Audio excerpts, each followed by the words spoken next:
Hello दोस्तों। तो दोस्तों, जब भी आप आईटीआई के लिए इलेक्ट्रीशियन ट्रेड के लिए इंटरव्यू में बैठते हैं तो आपसे इलेक्ट्रीशियन के इम्पोर्टेंट क्वेश्चन पूछे जाते हैं। तो दोस्तों, आज हम इस वीडियो में मोस्ट इम्पॉर्टेंट इंटरव्यू प्रश्न लेकर आए हैं जो कि आपके सभी इंटरव्यू में काम आने वाले हैं। जो भी आप किसी भी जॉब के लिए इंटरव्यू दे रहे हैं तो उसमें ये सब प्रश्न जरूर पूछे जाते हैं। ओके, तो वीडियो में लास्ट तक जरूर बने रहिएगा। ओके, इलेक्ट्रीशियन इम्पोर्टेंट इंटरव्यू प्रश्न।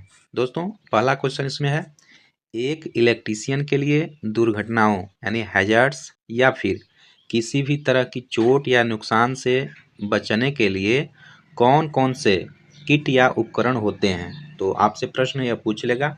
ठीक है, तो दोस्तों, आप इसका आंसर क्या बताएंगे, उत्तर क्या बताएंगे। देखिए, एक इलेक्ट्रीशियन के लिए जो हैजर्ड होता है, दुर्घटना होता है या फिर किसी भी तरह के चोट या नुकसान से बचने के लिए जो किट का उपयोग करते हैं उन्हें हम पीपी कहते हैं। बहुत इंपॉर्टेंट प्रश्न है।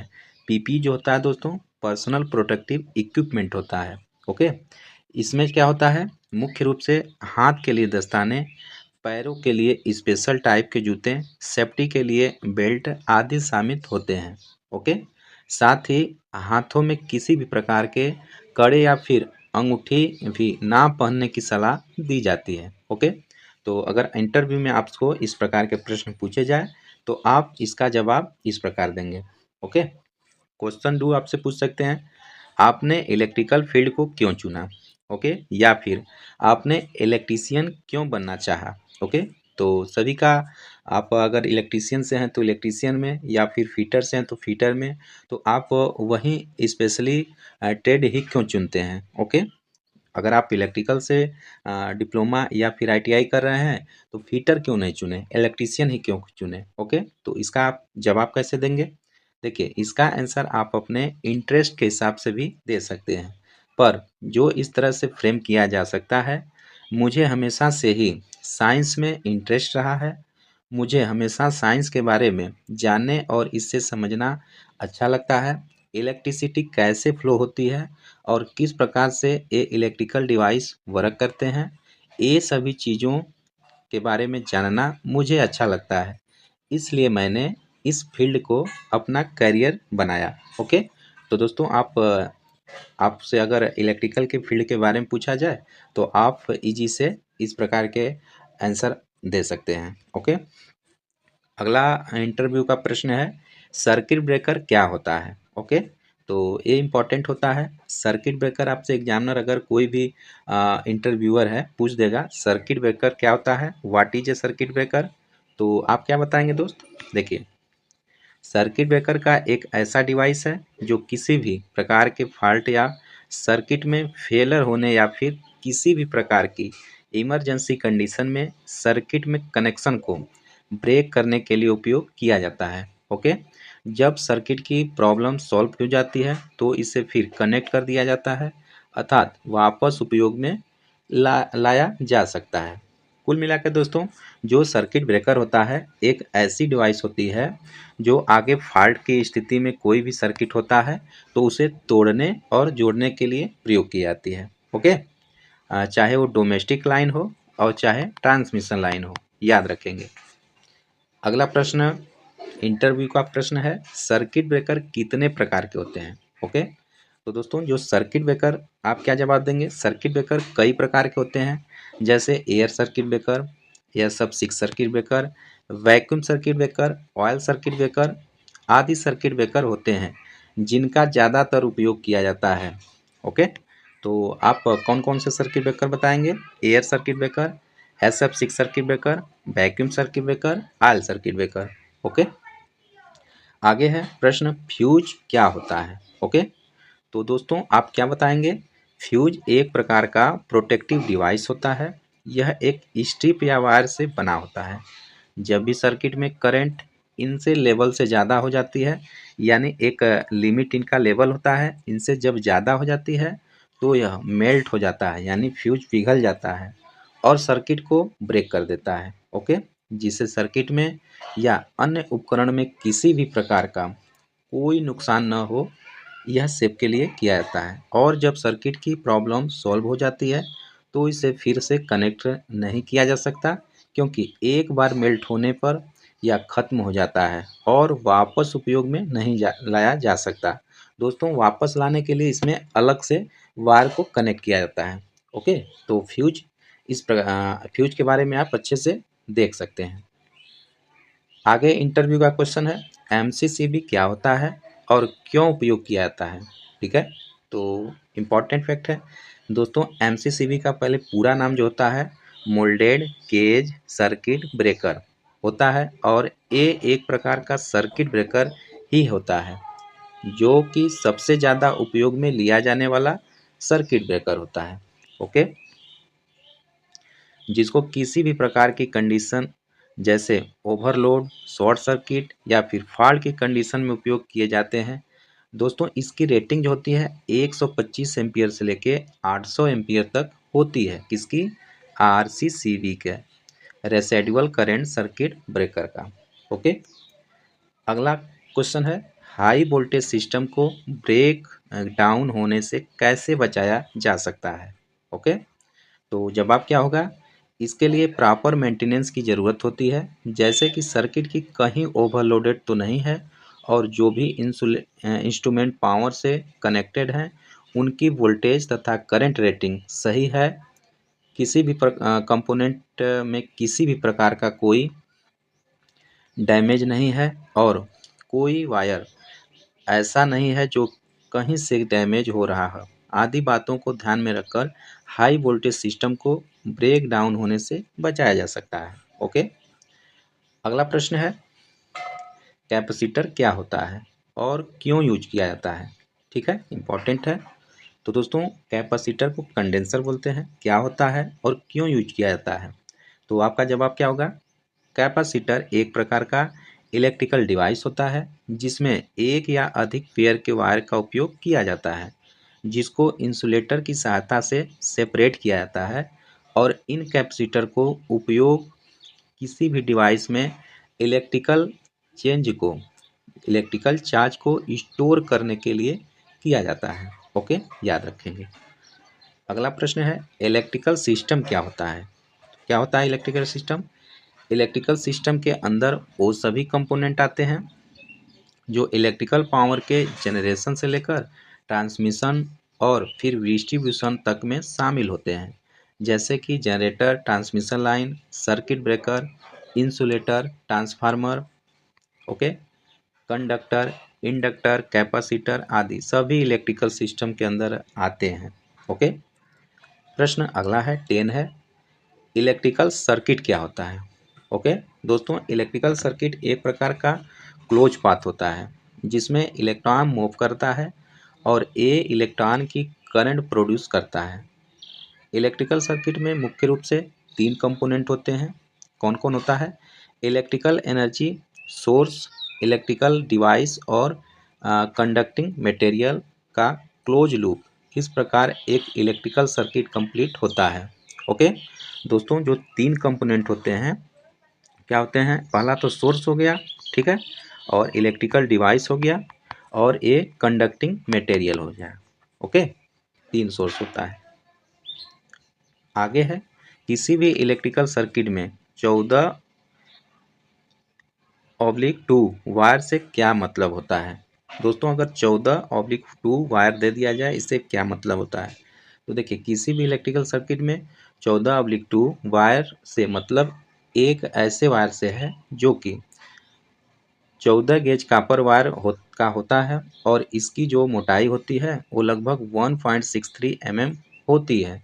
यह लगभग 15 एम्पियर का करंट की सप्लाई के लिए उपयोग होता है, जो ज़्यादातर घरों में सप्लाई के लिए उपयोग किया जाता है। ठीक है दोस्तों, इंटरव्यू में आपसे अगला प्रश्न पूछ सकता है, यूपीएस का पूरा नाम बताइए। ठीक है, फुल फॉर्म क्या होता है। तो याद रखेंगे, यूपीएस का पूरा नाम अनइंटरप्टेड पावर सप्लाई होता है। ओके, याद रखेंगे। आगे दोस्तों प्रश्न है, रिले क्या होता है और क्या काम करता है। ठीक है, तो ये भी एक सेफ्टी डिवाइस है इलेक्ट्रिकल का। तो दोस्तों, जो रिले होता है, रिले एक प्रकार का स्विचिंग डिवाइस होता है जो किसी भी इलेक्ट्रिकल सर्किट में फॉल्ट को खोजने में उपयोग किया जाता है। यह सर्किट ब्रेकर के लिए सिग्नल देने का कार्य करता है। ओके, याद रखेंगे। आगे प्रश्न पूछ सकता है, सोल्डरिंग आयरन का एलिमेंट किसका बना होता है? तो दोस्तों जो सोल्डरिंग आयरन होता है उसका एलिमेंट नाइक्रोम का बना होता है, याद रखेंगे। आगे है, सोल्डरिंग आयरन का बीट किसका बना होता है? ओके, तो दोस्तों सोल्डरिंग आयरन का बीट आप बताएंगे तांबा का बना होता है, कापर का बना होता है। ओके, आगे है, ओवर लैंपिंग क्या होता है? तो दोस्तों ओवर लैंपिंग का मतलब ज़्यादा रेटिंग का अगर हम बल्ब लगा देते हैं तो वह ओवर लैंपिंग हो जाता है। ओके, आगे है प्रश्न, सोलर इलेक्ट्रिसिटी क्या होता है? तो दोस्तों जब किसी भी इलेक्ट्रिकल ग्रिड के द्वारा पावर सप्लाई दी जाती है, उसको जब सोलर पैनल के द्वारा कनेक्ट किया गया होता है तो यह एनर्जी सूर्य से प्राप्त की गई होती है, तो इसे ही हम क्या कहते हैं?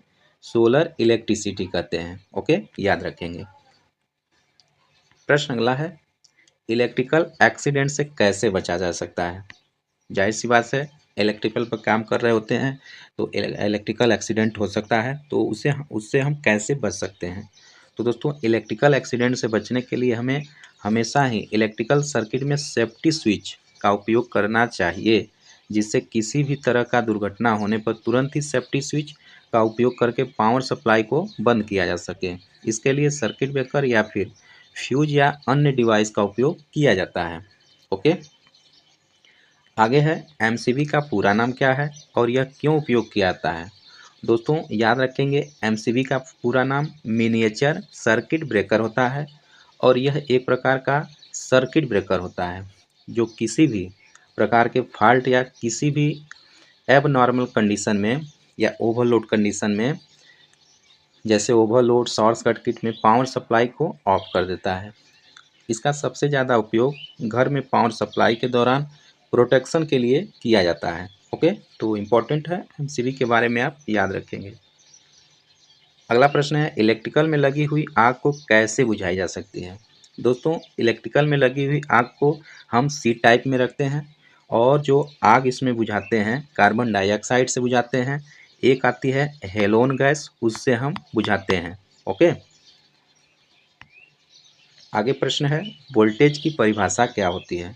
तो वोल्टेज एक प्रकार का इलेक्ट्रोमोटिव फोर्स होता है या फिर एक प्रकार का प्रेशर होता है जो कि किसी भी सर्किट में इलेक्ट्रॉन के फ्लो के लिए उत्तरदायी होता है, अर्थात इसी इलेक्ट्रोमैग्नेटिक फोर्स के कारण ही सर्किट में करंट फ्लो होती है। याद रखेंगे, यह वोल्टेज की एक्चुअल परिभाषा होती है।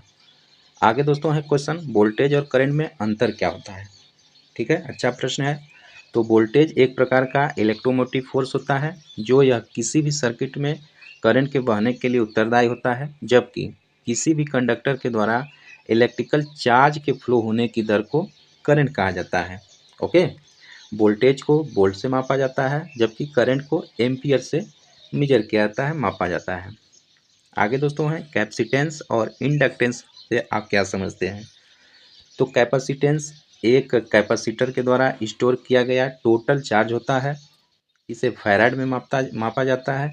और इंडक्टेंस किसी भी कॉइल की प्रॉपर्टी होती है, जब इसमें से होकर करंट फ्लो होती है तो यह कॉइल इस करंट को रेजिस्ट करती है, अर्थात इसके मार्ग में प्रतिरोध उत्पन्न करती है। इस प्रॉपर्टी को इंडक्टेंस कहते हैं। ओके, आगे प्रश्न है, ट्रांसमिशन के लिए कौन कौन से केबल उपयोग में लाया जाता है? तो दोस्तों ट्रांसमिशन के लिए अलग अलग टाइप के केबल उपयोग में लिया जाता है। ठीक है, जैसे लो टेंशन केबल लगभग 1000 वोल्ट तक के लिए ट्रांसमिशन के लिए उपयोग किया जाता है। हाई टेंशन केबल तो लगभग 23,000 वोल्ट तक के वोल्टेज के लिए उपयोग किया जाता है। सुपर टेंशन केबल जो 66 केवी से 132 केवी तक वोल्टेज के लिए प्रयोग किया जाता है। ठीक है, याद रखेंगे। आगे प्रश्न है, अगर आपके साथी को इलेक्ट्रिकल शॉक लग जाए तो आप क्या करेंगे? ठीक है, तो क्या करेंगे, इस कंडीशन में हम सबसे पहले इलेक्ट्रिसिटी के सभी सोर्स को टर्न ऑफ कर देंगे। अगर पॉसिबल हो तो, अगर ऐसा नहीं हो सके तो फिर सबसे पहले साथी को उस सोर्स से अलग करेंगे। इसके लिए किसी भी ड्राई या फिर नॉन कंडक्टिंग मटेरियल का उपयोग करेंगे या किसी भी कार्डबोर्ड प्लास्टिक या लकड़ी का उपयोग कर भी कर सकते हैं और फिर उसको तुरंत ट्रीटमेंट करवाएंगे। ओके, प्रश्न अगला है, मल्टीमीटर क्या होता है और क्यों उपयोग किया जाता है? दोस्तों, मल्टीमीटर एक मेजरिंग डिवाइस होता है जो कि बहुत सारी इलेक्ट्रिकल प्रॉपर्टीज का मापन कर सकता है, जैसे कि करंट, वोल्टेज, रेजिस्टेंस आदि। इसे मल्टीमीटर या फिर वोल्ट, ओम, मिलीमीटर भी कहा जाता है। ओके।